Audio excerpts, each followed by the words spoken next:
सोचिए जरा, अगर कोई कहे कि भारत में एक बहुत बड़ी बिजनेस क्रांति चल रही है। एक ऐसी क्रांति जो चुपचाप करोड़ों लोगों के पैसे कमाने का तरीका बदल रही है, लेकिन ज्यादातर लोगों की नजर इस पर है ही नहीं। सुनने में अजीब लगता है ना, पर सच यही है। पता है, पिछले कुछ सालों में इंडिया का बिजनेस लैंडस्केप जितना बदला है ना, उतना तो शायद पिछले 30 सालों में भी नहीं बदला होगा। तो चलिए इस विश्लेषण में इसी बदलाव को समझने की कोशिश करते हैं। ठीक है, तो पहले इसे समझते हैं। पुराने जमाने में बिजनेस का मतलब क्या था?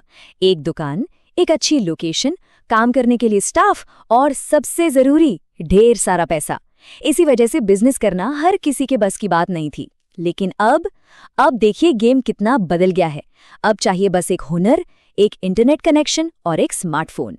तो सवाल ये है कि ये सब हुआ कैसे?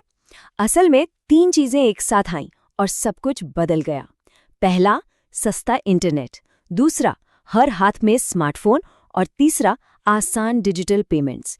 इन तीनों ने मिलकर बिजनेस के एक बिल्कुल नए दौर का दरवाजा खोल दिया।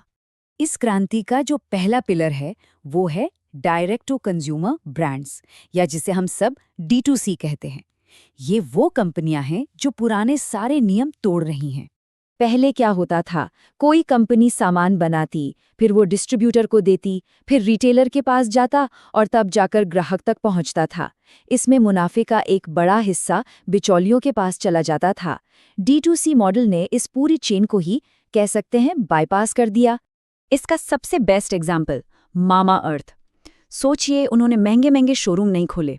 उन्होंने पहले ऑनलाइन लोगों का भरोसा जीता, सोशल मीडिया इन्फ्लुएंसर्स का इस्तेमाल किया और अपने प्रोडक्ट्स सीधे ग्राहकों तक पहुंचाए। और नतीजा, देखते ही देखते एक यूनिकॉर्न कंपनी बन गए। और सिर्फ मामा अर्थ ही नहीं, बोट को देखिए। जब बड़े बड़े इंटरनेशनल ब्रांड्स महंगे गैजेट्स पर फोकस कर रहे थे, बोट ने क्या किया? उन्होंने इंडियन यूथ की नब्ज पकड़ी। उन्होंने किफायती और स्टाइलिश प्रोडक्ट्स ऑनलाइन बेचे और पूरे मार्केट पर कब्जा कर लिया। ये सिर्फ प्रोडक्ट्स नहीं बेच रहे थे, ये बिजनेस करने का तरीका ही बदल रहे थे। अच्छा, ये तो हुई D2C की बात। अब आते हैं दूसरे बड़े बदलाव पर, और वो है क्रिएटर इकोनॉमी का उदय। ये एक ऐसा शिफ्ट है जिसने बिजनेस की पूरी बुनियाद ही बदल दी है। ये बहुत ही दिलचस्प चीज है। मतलब अब पहले कंपनी नहीं बनती, पहले बनती है ऑडियंस। पहले आप लोगों का भरोसा जीतते हैं और फिर उस भरोसे के इर्द गिर्द एक बिजनेस खड़ा करते हैं। इस मॉडल का एक परफेक्ट एग्जाम्पल है अंकुर वारिको। उन्होंने क्या किया? सोशल मीडिया पर लोगों को बिजनेस के बारे में आसान भाषा में सिखाना शुरू किया। धीरे धीरे उनका पर्सनल ब्रांड इतना मजबूत हो गया कि उनके कोर्स, किताबें और इवेंट्स अपने आप में एक बहुत बड़ा बिजनेस बन गए। देखिए, पुराना तरीका एकदम उल्टा था। कंपनियां बनती थीं, फिर वो लाखों करोड़ों रुपए एडवर्टाइजिंग पर खर्च करती थी ताकि लोगों का ध्यान यानी अपनी ऑडियंस खरीद सकें। लेकिन अब क्या हो रहा है? क्रिएटर्स पहले ऑडियंस बनाते हैं, एक कम्युनिटी बनाते हैं और फिर उनकी ज़रूरतों को समझकर बिजनेस खड़ा करते हैं। ये पूरा मॉडल ही पलट गया है और ये बहुत ज़्यादा पावरफुल है। तो D2C हो गया, क्रिएटर इकोनॉमी हो गई। अब बात करते हैं तीसरी और शायद सबसे ताकतवर फोर्स की, आर्टिफिशियल इंटेलिजेंस, मतलब AI। AI ने तो बिजनेस शुरू करने की सारी मुश्किलों को लगभग खत्म ही कर दिया है। जरा सोचिए, कुछ साल पहले एक स्टार्टअप को राइटर चाहिए, डिजाइनर चाहिए, वीडियो एडिटर, मार्केटर, मतलब एक पूरी फौज।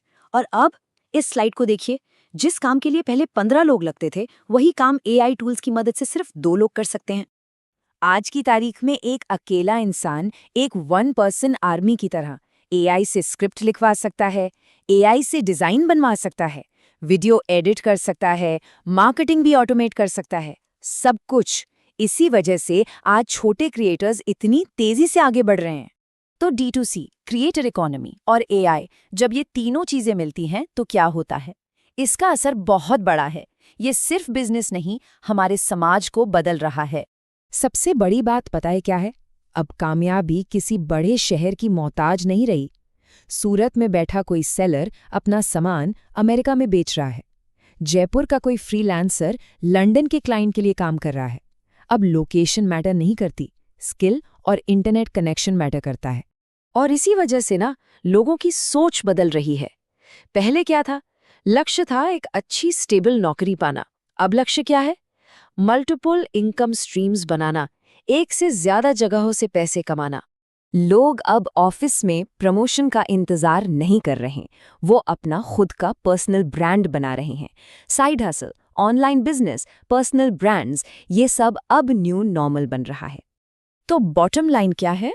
बॉटम लाइन ये है कि हम एक सैलरी वाली इकोनॉमी से निकलकर एक ओनरशिप वाली इकोनॉमी की तरफ जा रहे हैं।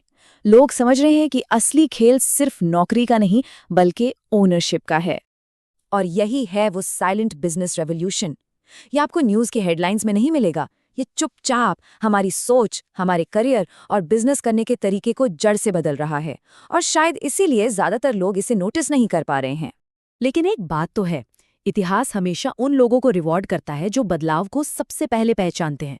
तो सवाल ये है कि क्या हम सब एक ऐसे ही ऐतिहासिक मोड़ पर खड़े हैं? सोचने वाली बात है ना?